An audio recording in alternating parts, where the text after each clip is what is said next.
Hey, there we go. Now we're cooking. Okay. All right, so I have on my screen Process, the book club title page. Do you guys see that? And then we should be on the side here or something like that. Let me just pull up my notes so I can sound intelligent. All right, so let's quickly get some names just in case we need them going around the room. So Ruben, why don't you quick introduce who you are, your business name, and the number of employees and what you focus on, equipment versus event. Sure. My name's Ruben Ayub. I'm owner of TLC Rents in Atlanta, Georgia. We've been in business for about 25 years or so, and we have about 23 full-time employees year-round, and then and we focus 100% on party. Awesome. Okay, north of the border, Mr. Infinite. Let's get your take. Yeah, Sheldon Fingler here with Infinite Event Services out of Edmonton, Alberta, Canada. We are 100% party and event company as well. And Ruben, Sheldon was able to come down to Meeting of the Minds, so we met him down in Arizona last week or 2 weeks ago, I guess. Cool. It was good. Okay. All right. So first off, thanks for coming. This is our fourth book club. And I want to quickly recap. Inside peer groups, we try to remind everybody that we have quarterly disciplines. And so the first quarter, we try to focus on strategy. That's going to pick up again this January 1st. And we covered the book traction in the book club in the first quarter. Second quarter came and we got involved with cash, and we were able to cover the book Profit First, which I am continuing to try to implement in my company. Not the easiest thing. Traction's easy compared to Profit First. Third quarter came and we're talking about people. And my favorite book of the year was How to Be a Great Boss. And Charlie will vouch for you that I've done a phenomenal job. You took all the bullet points and implemented them 100%. Yes. Very, my employees love it. Okay. And then obviously we're in the fourth quarter and now we're doing execution. And execution leads us to getting it done, and we got to do it through some processes. This book was released in the fourth quarter, so that's cool. It's brand new, great book, very small book, so very easy to read. I'll probably have to read it a number of times to really get it, but I hope you appreciate the book club. This was a new idea that came out of our customer council, and we continue to have customer councils with our members to feed us ideas that you guys would be interested in. So hopefully that was a success this year. Now, outline for these two sessions. We are going to have a second session. Charlie, what's the date on that? December 8th or something? Yeah, I'll have to look sometime in December. So there are really three sections to the book. The first section focuses on committing. Second section focuses on learning. And the third section focuses on acting. Okay. So it's important to know that we only have two sessions and we're covering three topics. So we're going to just touch on commit and learn today.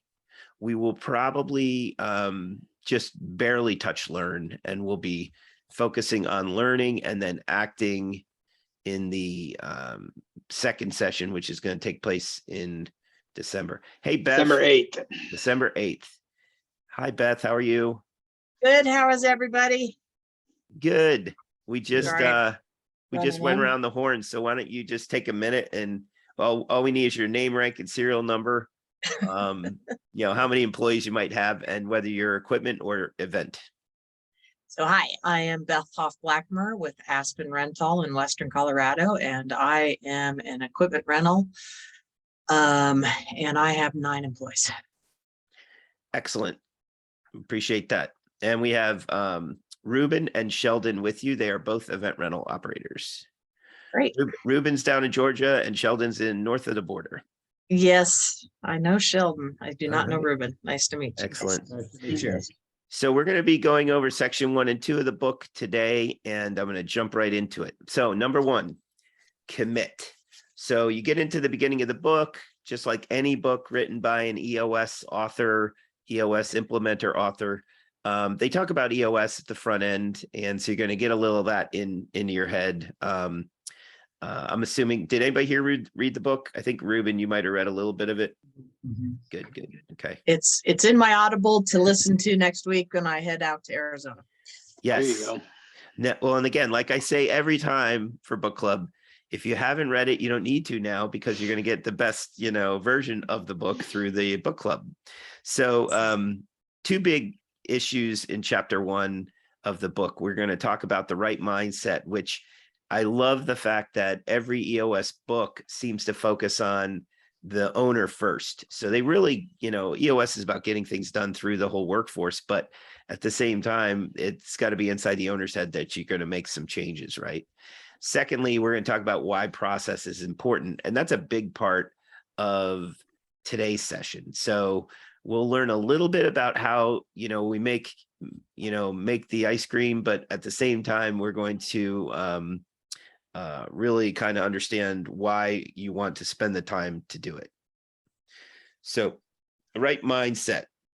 First off, love the quotes. This one is a good one. Magic occurs when you blend a culture of discipline with the ethic of entrepreneurship.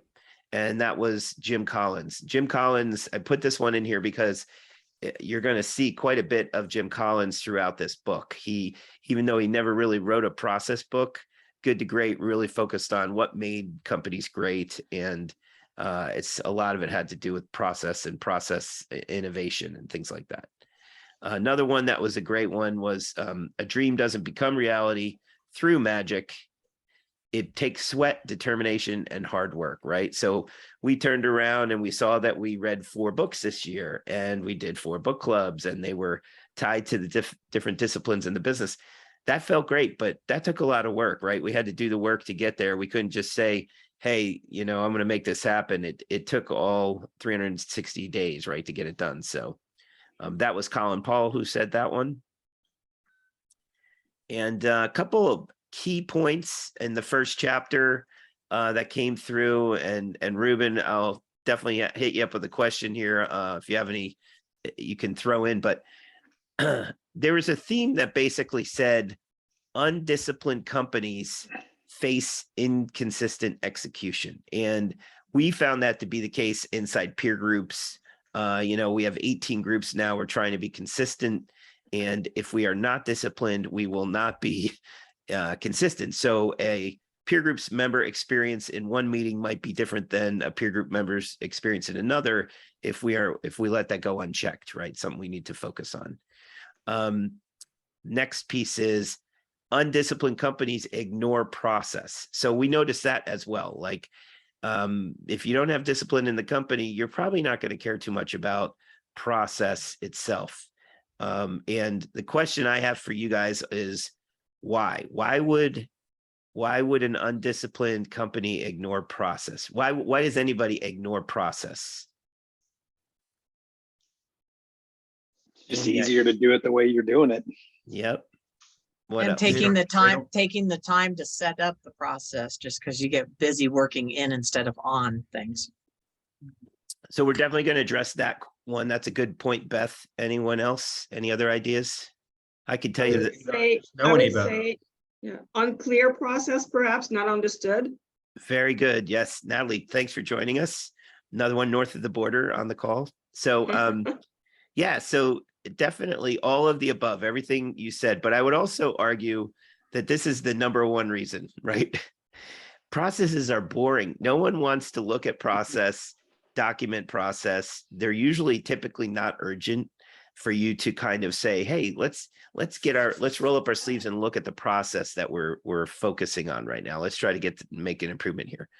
So being in the right mindset was one of the point. They took almost a whole chapter to get through and explain why we run into these, these brick walls when it comes to documenting your process. I can't tell you how many times I've told my peer group, I'm in 2 peer groups, I've told them I'm going to document this process, right? And I wasn't able to do that.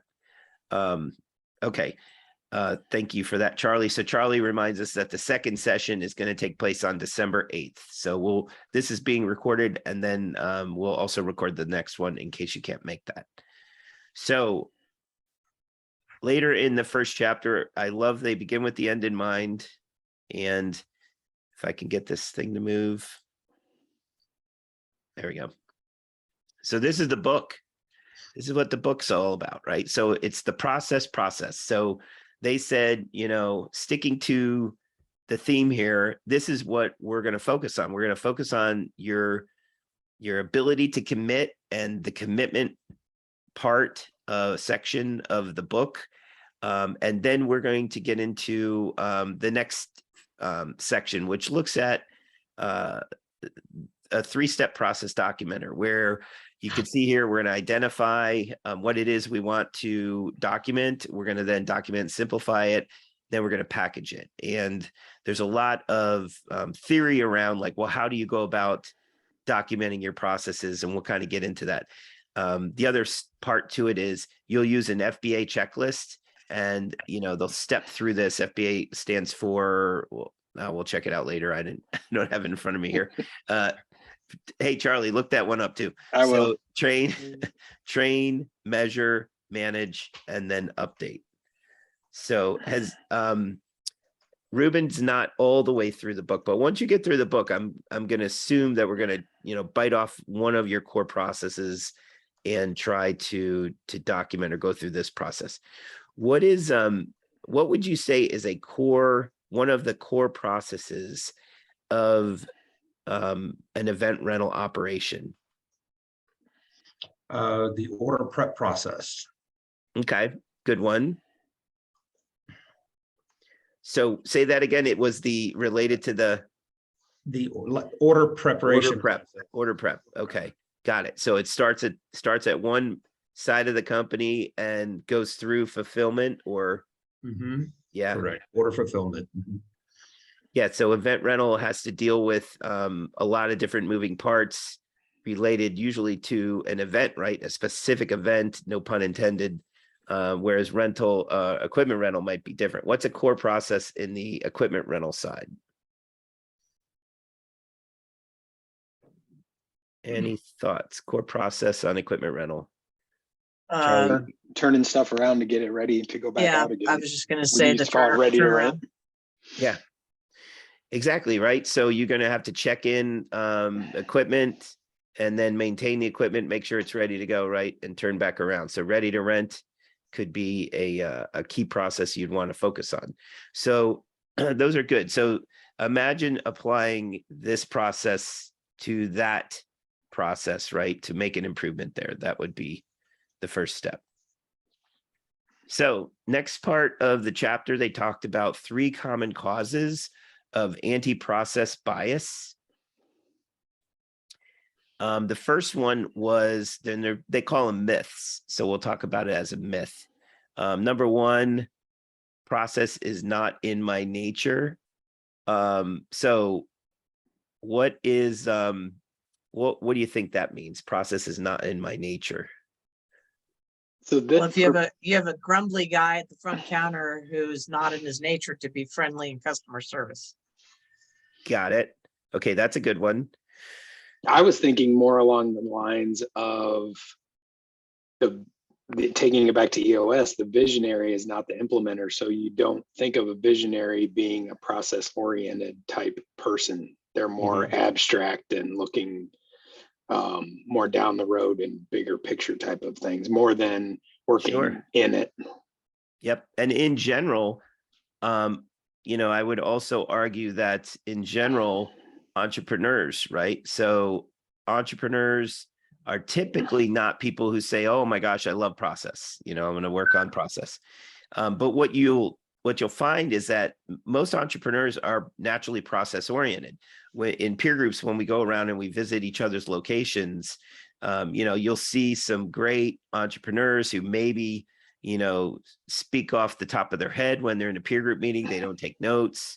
They just are talking. But then you go to their establishment and they've established some really cool processes without actually calling them processes, right? So they're naturally process oriented. That's how they differentiate themselves in versus their competition. So that's number one myth. Another one is that process takes too much time. So, you know, anybody have this come up in their own world? They feel like this is legit, like it takes too much time to worry about processes or improving processes. Yes. Yeah, a couple people. And I think, you know, John Wooden said, if you don't have time to do it right, when will you have time to do it over? And in the book, they go into detail about how the first meeting for his team each year, he'll use the whole meeting to go over how to properly put on your socks, right, in preparation for a game. Now, this is back in the day when they didn't have great sock technology, but blisters became an issue back in the day on these games that would go on for a couple hours. And so he had committed to making sure everybody on his teams were putting on their socks properly, right? So it gives you an idea about the preparation, how important preparation is in his world. The last myth that they cover is, we're going to get into a little bit more detail. Process destroys freedom. So why don't we talk about that for a second? What do you think that means? Process destroys freedom. Doesn't allow people to creatively get the job done. It Yeah, takes right. away from flexibility. Yeah, if you take away their freedom, they might not innovate, right? They might not make a better mousetrap for you. They're stuck doing the regular thing. So there's a lot in this chapter about that. The response on this is try not to think 100, 100, 100, but try to think 20, 80. And what that means is you don't have to document 100% of the steps, right? And you don't have to document all the steps in all the processes to get 100% compliance, right? So I think that's the key is you want to document the 20 that makes 80% of the impact. So let's go back one step to the original conversation about core processes, right? So the core process would probably make up 20%, right, of how you might differentiate yourself. So you could take a smaller process in your company and document it, look at it, improve it, all those things that we covered earlier. But it might not have the impact. So core processes would be the ones that would probably be the 20% that make about 80% of the impact. So part of what this is about with this book is to really kind of start the process of documenting your processes and understanding, like from an outline standpoint, which of those processes have the biggest impact. And then let's work on those and identify what needs to be improved in those processes. So that's a key element of that third myth. And just as follow-up, they gave you some good quotes. This is the always famous, notorious Elon Musk and Jim Collins again popping up here. So Elon said, I don't believe in process. At a lot of big companies, process becomes a substitute for thinking. You're encouraged to behave like a little gear in a complex machine. It allows you to keep people who aren't that smart and aren't that creative. And then Jim Collins also threw it down saying, the purpose of bureaucracy is to compensate for incompetence and lack of discipline. Most companies build the bureaucratic rules to manage the small percentage of wrong people on the bus, which in turn drives the right people away. So there's that whole get the right people on the bus, right? So those were concerns raised around process and focusing on process. You may recall that there was a quality improvement process that came out 30 years ago, really focusing on the cost of not having good processes, the cost of inconsistency. And then we went into business process reengineering, where again, you were focusing on ways to shorten up steps and eliminate, minimize some checklists, right? That kind of thing. So these guys are kind of responding to that. They're like, hey, we're entrepreneurial spirited people. We want our employees to be entrepreneurial and so forth, so on. So it was a concern. Are you guys buying what they're selling here? Or do you have any comment on any of these quotes? I would say it depends on what seat in the bus they're on, whether or not you want them to be creative or not. Okay. Anyone else have a takeaway on this slide? Obviously, some anti-process comments here. So I like to look to other industries to see how they feel about it. Brilliant minds, leaders in those industries. So had to look into Bruce Springsteen's view on this, and he gave us some good feedback. He says, getting an audience is hard. Sustaining an audience is hard. It demands a consistency of thought, of purpose, and of action over a long period of time, right? So obviously he's buying into this idea of consistent thought, purpose, and action, right, over a long period of time. When, for those of you who joined at the beginning, you saw that this is our 4th book club. This is the 4th book that I read and got through this process. And again, that's 4 more than last year, right? So the idea is it takes time. You have to be consistent, and by the end, we have recorded webinars around book clubs that we're building up a library on. And, by the time we're 3 years into it, we should have a pretty nice group of thought leaders, information out there for people through these book clubs. Same thing with all of our programming. And for you all, it's the same thing when you deliver, right? So let's real briefly think about equipment rental first. We got Charlie and Beth on the line here. Equipment rental, what would be an example of consistent activity that brings about a desired result for you guys?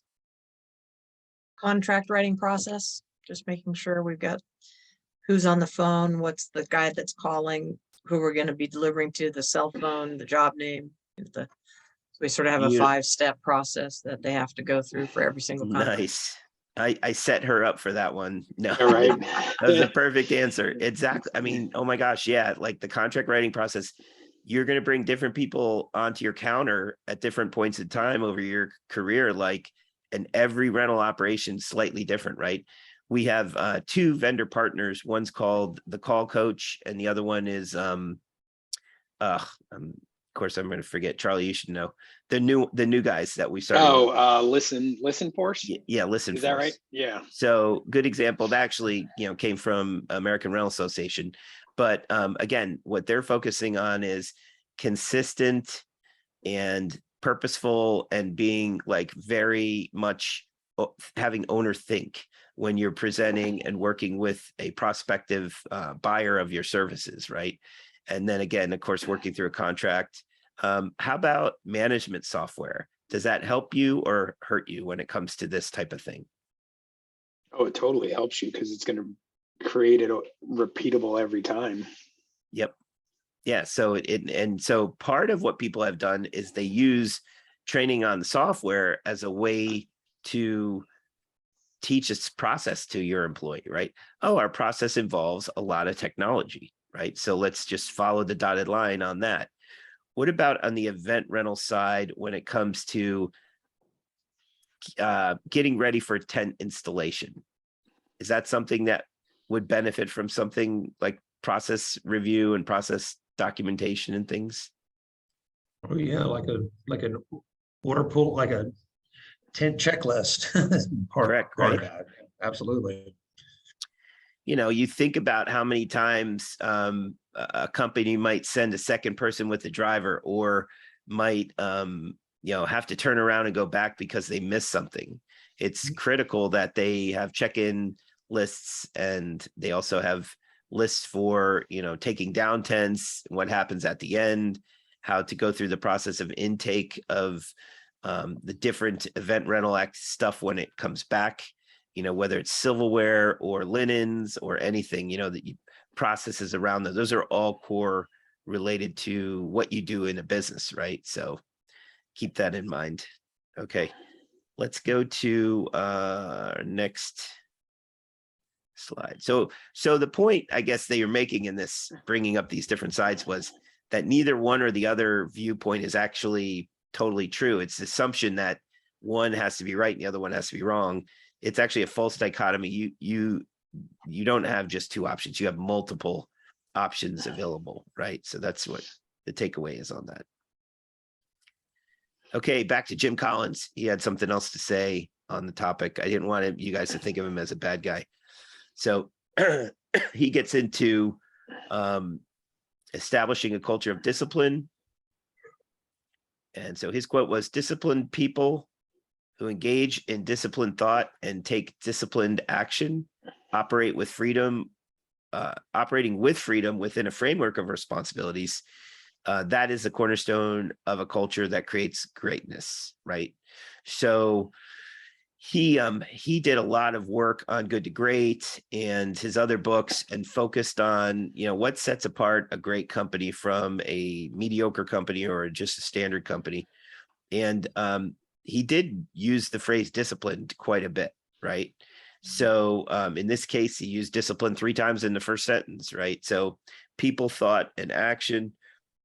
If there's discipline activity around all that, you're going to get a consistent result, and you still can have flexibility, right? So we talk about this all the time. Like, do you need to document the system, or do you create a framework around the system? Usually you start with the framework, right? Create the framework, provide the guardrails for your employee to interact. And then, certainly at that point, there should be some freedom to change that. What other ways do you engage your employees on changing a process? How are they involved in this? Is it something where you just wake up and you put it down on paper and give it to them, or how are employees engaged in a process? Well, we would build our processes from the ground up. So we would talk with our staff first to make sure, because they're the ones a lot of times on the front lines. So getting their input to build a process is important. That's great. Yeah, it's absolutely right. They'd be involved. Anybody who's implementing EOS or has a leadership team knows that a lot of it starts with the employees. They're giving you feedback on what they've seen out in their day-to-day activity, their work life, and they're making suggestions back to you to make a change in the existing process, right? So whether we document a process or not, these processes exist. It's how we do our work every day. Mhm. So, you certainly have your financial controls and your reporting, and that's the back end and the reporting piece. And you certainly might have some front end sales and marketing activity. And then you have the do in the middle, right? The actual operations of the company. And so that's where, the minute that the day starts, they're working through it, and they're going to uncover issues to be addressed, right? Yeah, So how about you, Beth? You've got guys. I'd say the same thing. I mean, we've kind of definitely have like our inbound call, way we handle an inbound call or contracts. But we're always saying to the, especially counter people, if there's something that works different for you. Rich Walker, or excuse me, I just drew a blank, who's the big guy that worked with Rich for years. He's back working for him. Anyway, Charles, he came up and gave us this really great spreadsheet for taking every detail of every call. And that works great for like a minute for some of my guys, and another, some of my other people will still be using it years later because they like that way. So I think it's just being able to, it's still getting the essential 5 steps that we talked about put into the contract, but so some of my folks, I give them the freedom to not have to do that as long as they're getting the steps handled and they've got the memory or whatever. But there is a notebook next to every counter that we make sure that people are writing down who's on the phone and what's the cell phone of the person on the phone. That's a requirement, just because it always happens. We have to call them back if we don't have that number. But yeah, so I think that operating freedom, but not necessarily the end result is the same, but we give everybody a little freedom in between. No, that's great. I mean, those are the guardrails, right? So you're telling them, don't cross this line, but inside that you can get it done. And as long as they're checking the boxes on your critical pieces. Anything else is a flourish, right? People don't want to be static or boring in their day-to-day activities. So that gives you the freedom to act. Does anybody know of any companies that are customer facing that you feel like they've got this figured out? Chick-fil-A. In Who's the that? book they gave, Chick-fil-A. Chick-fil-A? yeah, Chick-fil-A. In the book they gave the example In-N-Out Burgers. Oh yeah, that's in the book. So we're going to address that one coming up here on, I think I have it on one of the slides. So we'll save that story for a second. Get over here. Four Seasons Hotels and Resorts, my nemesis. So no, we had a peer group meeting in Four Seasons this year. That did not go as planned. And we hadn't been in a Four Seasons in a while. So I was a little disappointed that they weren't able to do what they are used to doing. But yeah, Four Seasons is usually, very predictable in what you receive and how you're treated. But then they have this exceptional element to them, which, by the way, we did experience some exceptional service at the Four Seasons. I don't want to, degrade them in any way. We had a simple issue that we, was with one individual there, but yeah, so this is from the owner, systemizing the predictable so you can humanize the exceptional. And I recommend you all steal that tag phrase for your company. No one will know where it came from, except if they watch this book club. But it's powerful. It's a great way to present your company to employees as well as to customers, right? So any thoughts on that? Anyone else have any examples of things like this they've seen? Other than In-N-Out Burger, because we're going to talk about that in a minute.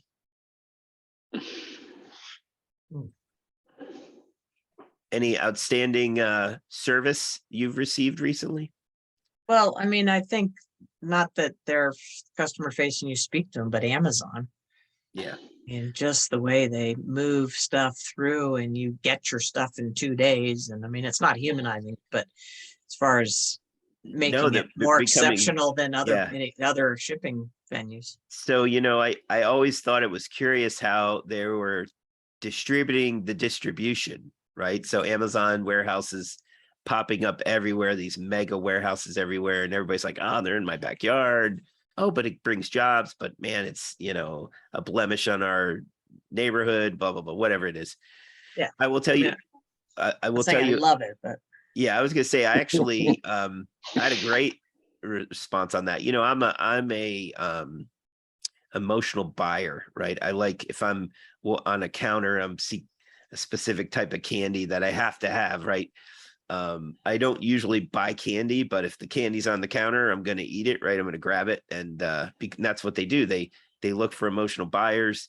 You see it in your social media now where you're getting tagged for things you just happen to click on and buy it right then, just because you saw it. I had that experience on November 1st. I got this email. I think it had to be Amazon, but it was like, oh, you read a lot of rock and roll books. And Bono just released it, and Bob Dylan both put their books out today. So it was November 1st. I remember it was before I got my coffee, and I'm sitting looking at the phone, and it I just went ahead and clicked through and bought it with one click, and they got delivered that day. So it was literally the same day delivery. Jeez. They showed up. And I just thought, like, how cool is that? Like, I didn't have to go anywhere. It wasn't like, it actually didn't go to a store at all. Just went right direct to their internet, their warehouse thing. So an example of process innovation and how things are changing in society, right? Good for me. I got my stuff early. Of course, I didn't read either book yet. It's been a month, almost a month. You're saving that for the book club for next year. Yeah, book club. Yeah. Rock and roll book club. we're leaving business and we're going to rock. Rock and roll Yeah. for 23. When I sell my business, that's all I'll do is rock and roll book clubs, things like that. So we covered the right mindset pretty well. So now we're in the next part, which is why process is important. Again, first couple of chapters of this book are critical because they really get your juices flowing as to why you would commit and spend time doing process. So why process is important. Briefly here, process is a set of actions or operations that achieves a desired result. And the question is, what is a strong process component? So we're going to get into that. From EOS perspective, we identify a handful of core processes. So if you're trying to implement EOS in your company, you'll get to this point where you'll say, what is the core process that we're involved in, and how do we go about documenting it, simplifying it, and FBAing it? FBA is followed by all. Thank you. Yeah. Followed by all, FBA. So process for sure. Here's the EOS model. You see vision, data, process. Well, vision, people, data are the top part. And then issues and process and traction are the bottom part of the circle. And really each one of these blocks, or whatever you would call it, has an optimized state.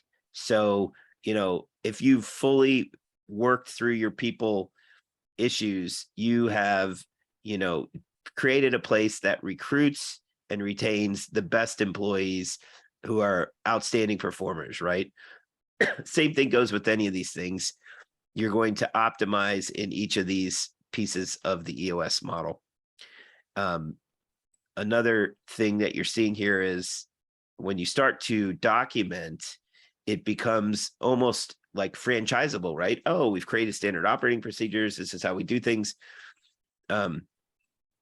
This is a proprietary way of doing business that successfully and preferentially differentiates every extraordinary business from one of its competitors.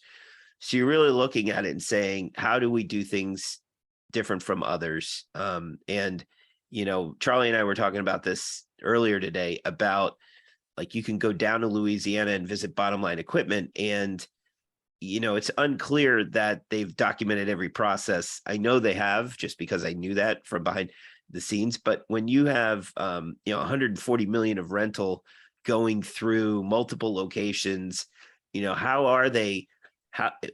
When you see those businesses, you see how different they are from like Sunbelt. You go visit a Sunbelt, or you go inside a United rental, and again, it's a different model. I totally get it, but they have somehow found a way to have these processes implemented and across all their operations, right? So that's kind of the franchise prototype. This is identified inside the book, The E-Myth Revisited. This book came to me prior to the book Scaling Up, which then begat Traction, right? So if you're going to go back to the origin, probably the E-Myth Revisited would be the place to start. Some great stuff in that book that is not covered in Traction or Scaling Up. So I highly recommend it. Little side note, I had to hire Michael Gerber to speak one time, and he met me in Estes Park, and it was just really cool. He was really committed to giving me a whole bunch of signed copies of the book, and we would give them out to our customers inside of our network. At the time, I was doing the automotive network versus rental network, and it was a lot of fun. But out of the minds of geniuses, right? Like, so this guy, it was a pot smoker, hung out like a hippie in the 70s, and just really became passionate about process improvement. And so E-Myth became kind of his cornerstone book. And it was great to meet him in person. But the reason why I bring that up was he insisted on not wearing pants the whole time I was with him. So it was very off-putting. I couldn't he's one of those guys that goes to his hotel room, takes his pants off right away, and then he's walking around in a long shirt. So I thought that was pretty funny. Don't really have anything else to say about that, but I thought that was interesting. They covered him in the second chapter of the book. So going to our next reference inside this chapter was In-N-Out Burger. So Ruben, I had a young pup with me out in Arizona, and he's like, no matter what happens on this trip, I'm glad to be here and work with you, but I need to get to In-N-Out Burger because I've heard great things. I want to do it. Now, we all have opinions about the quality of the food, but do you remember the story at all in the book? Mm-hmm. So strong vision plus strong process, right? Mm-hmm. So I think this was interesting in that it was pretty telling to me that you can't have one without the other. I felt like the more I start looking at businesses that get cited for being innovative and creative and then being very like rhythmic in what they're doing, I was like, oh my gosh, yeah, like, but they've all had really strong visionaries on what they're looking to do. So they had a picture in their head. So same with you guys. So, you know, there's a reason why we cover strategy first whenever we're working with a client, is to really understand the vision of where you're headed and making that a priority. And then the processes will follow that, right? So if your goal is to have 15 locations, there's a reason why you might be, you know, with one location, documenting one location. If your plan is to have one location, you might be looking at it differently, right? So any comments on In-N-Out Burger? Any No, comments? Yep. I've never even eaten I've never one. been there, but they said, I mean, it was interesting. They family-owned business. They've followed their vision and everything they do ever since from the very beginning and still do it today, which I thought was pretty interesting. I don't remember how long they've been there, but just things like they never open a store less than like 300 miles from a distribution center or something like that. Just, yeah, very well thought out strategy. So my thought on that story, it was a couple pages, and that was my comment, was well thought out, like almost like the business didn't exist and they were still documenting and preparing as if the business was going to exist. So when you guys want to go somewhere with your business, you know, especially if you're implementing EOS, you should be making those types of opportunities part of your issues list to then be worked through on your L10. Like, hey, are we going to do this or not? And I work with one particular company. I found them relocate their second store, open a third store, and now open a fourth store in a 4-year time frame. And I work with this owner for 20 years now. But the last 4 years, while he's at his oldest state, right, because you age every year, he's more innovative than ever. And it's because of what he's doing with EOS. So they got to that process point, and exactly, you know, In-N-Out Burger reminds me of that rental company. So keep that in mind. So we have 2 pieces left, and then I will let you go until next time. We're going to talk about the benefits of having a strong process, and my voice is going to wear out. And then also we're going to look at the costs of having a weak process. So number one, you'll grow faster and more sustainably. So that kind of addresses, you know, this guy opening up a 4th store just because he can, right? I've been doing his quarterlies for 3 years now. So any other comments around that? Do you guys see what's happening out in the marketplace with rental? Are there companies growing very fast? Right. So hopefully they've got their processes figured out. I'm thinking specifically about the Sunbelts and the Uniteds and the onboarding of so many locations, right? Yeah, they're on merger mania right now. That's right. Yep. Also, I will tell you Acquisition that, mania, I should say, not merger. yeah, exactly. So this is a big one. This is, if not the most important reason, probably up there in the top 3. You'll attract and keep better talent. There's no question in my mind that, you know, the people inside of our peer group network that complain about the workforce and the lack thereof of quality workforce options are also those that don't necessarily have a really powerful lightning rod to have people, you know, pull to them, like want to be part of an organization, have more systems in place, that kind of thing. So I think that's a key piece. Also, you'll engage everyone in a culture of excellence. So number 2, number 3 kind of come together. You know, you see it when you see a company that's got great systems. You'll see that there tends to be a more positive culture involved, not as many struggles.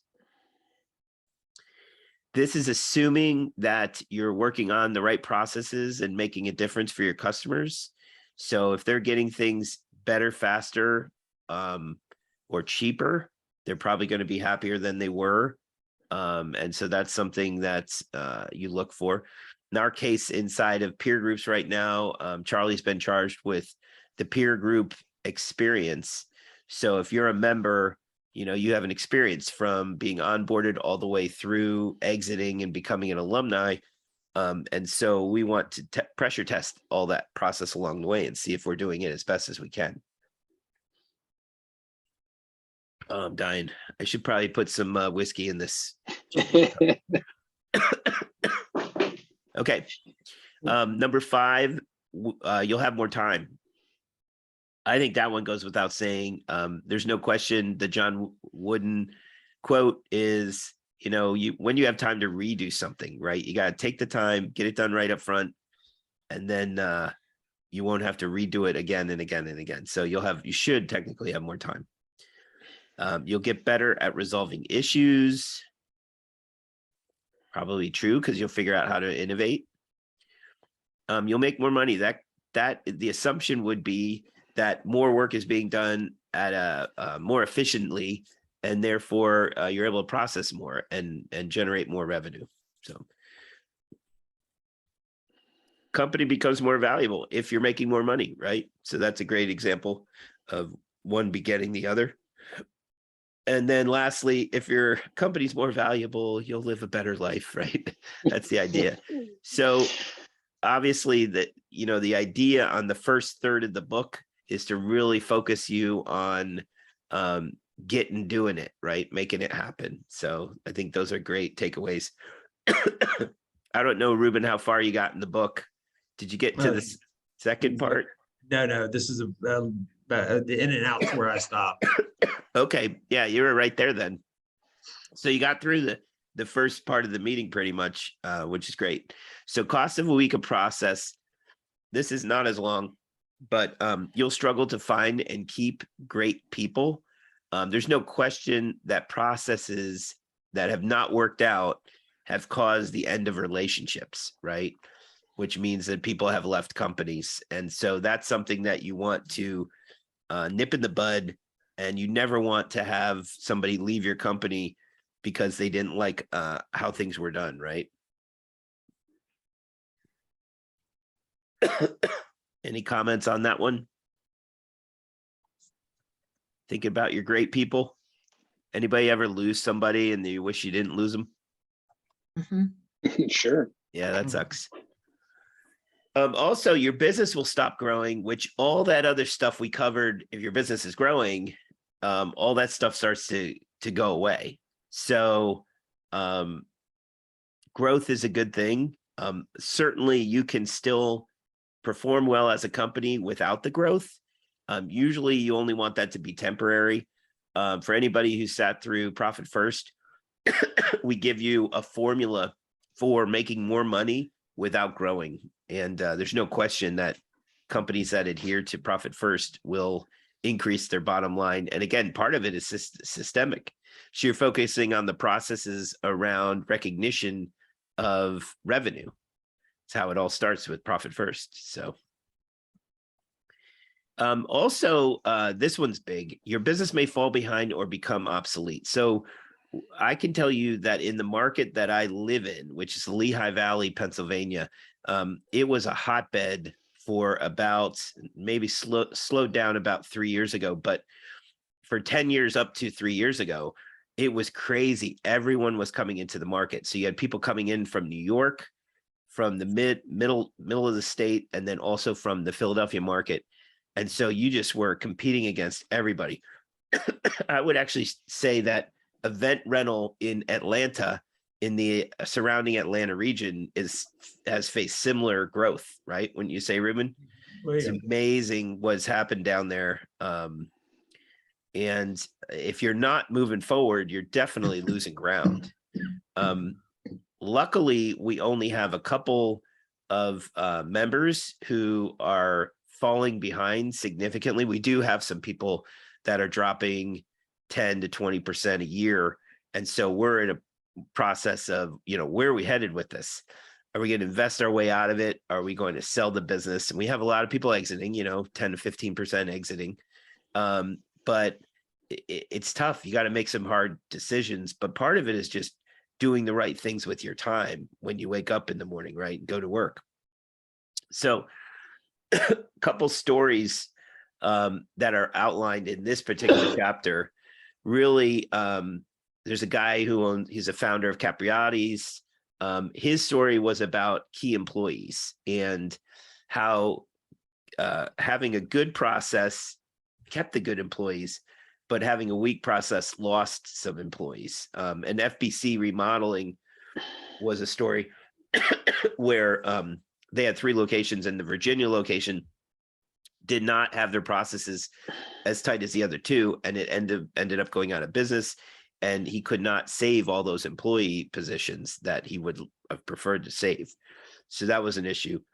The last story that they put in this section was Uber versus taxi system. So goes into detail on the history of the taxi system and how it got to where it was, and then how they got their lunch eaten by Uber, which could have been avoided, right? So they had everyone in the system had the ability to make a change, but they just can't respond the way that Uber did due to Uber's technology. Any thoughts about that? Uber, how about what you're facing in rental? What feels a little bit, or you keep an eye on it when it feels a little bit like an Uber situation in rental? Any examples? Anybody? I think just knowing what's coming forward in the equipment side, what's coming forward with the technology. So things like electronic earth moving, in the battery run lawn and garden, even for the small general stuff, that once that's known outside to the contractors, they're starting to look for that. So I think just staying in tune on the technology that's coming forward, even though some of us won't see a lot of it being small for a while, but at least being conscious that it's there. Yeah. I mean, I'm thinking of, things that have happened over the last 5 to 10 years with big rents and equip share. We've had a number of presenters. Quiply right now is demoing their software inside of a number of our members' businesses. You're seeing some dynamic pricing pop up. You're seeing people who are using Rouse in a way that kind of gives them an advantage, right? Just like, people who trade on the internet have faster systems in some cases, right? So when they're trading stocks. So I think that's something to keep an eye on and say, dynamic pricing, e-commerce. We had one Bobcat dealer who was only doing about maybe 5 million in equipment rental. And about, I guess it was 3 meetings ago, he started reporting on his e-commerce sales. And it was ridiculously small, like started at 5,000, went to 10,000, went to 30,000. So he's committed. Like, he's like, I'm going to report this little number because this little number is going to grow and grow. And I'm eventually going to be selling a lot of rental, or the people are going to rent directly online. And I'm not going to be, have to be as active in it. Right. So I think that that's something to keep in mind, that, you always want to have a look at what are the upcoming threats and opportunities that are facing you. Right. So, all right, let's see where we're at here. Okay. So own it. So this is You got 5 minutes to the top of the hour. Yeah. So this just sets us up for our next meeting. So I'm going to take you through, this is our last slide. Why top performers may fight you on being part of this. So there's really, the biggest thing is like, okay, who's the person to own this and become part of it? Because in EOS, we say somebody's got to own. You can't like have everybody own it, because then no one owns it. So you need somebody to do it. Just because you have a great performer in one area of your company doesn't mean that they're the right one to do the documentation and all the activity. So number one, she may not love the idea of doing it. If her personality or behavior is a certain way, she might not want to be involved. She may struggle with the assignment, right?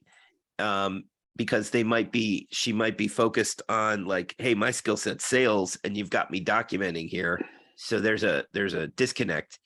And that's the last part is too, her time might be better spent elsewhere.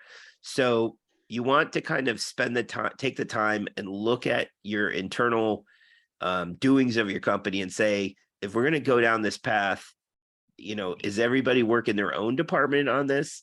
Or do we have a specialist who gets assigned and they go through the process of putting some of the pieces together going forward? So my one recommendation is to look at, culture index or disc profiling. Charlie sells this, so we have this available, but it really can help you identify the type of person that might be the one to help you on this process and owning it and making sure that you get somewhere. So you're looking really for a person who might be task focused. So it means that they would fall on the left side of this disc profile. They may have some compliance. At the same time, it might be active, but it's probably more reflective. So, in my mind, there is a certain critical need to have a support person, someone who is stable and is consistent, and then obviously detail oriented, right? So that's kind of where I focus versus like the lead salesperson or someone who's very active interacting with people and has a tendency to act emotionally and not systemically, right? So you just got to be careful about it, who's going to be involved in what. So that being said, that brings us to the end of the meeting for today, the book club meeting. And we're going to get back together on the 8th, if you can make it. Just real quick here, I want to jump to the slide so we can remind you. I wish I had an easier way to do this. Here we go. Okay. So when we get back together next time, and this is I'm actually halfway done the book. So the second half of the book really focuses on IDP, identify, document, simplify, and then package, and then followed by all. How do you get everybody in your company doing it, right? That's this checklist, followed by all. So that's it. I appreciate everybody coming. Any last questions from anybody? Oh, good job. Yeah. Yeah, thank you. Cool. Well, this has been fun and looking forward to if you can make it the next one. But at the very least, you've got this, and we'll make sure we get you the other PowerPoint as well. Everybody have a good Thanksgiving. Thanks, guys. Yeah, All right, enjoy bye now. your holiday. Thanksgiving. Okay, too. take care, guys. See ya. Yep.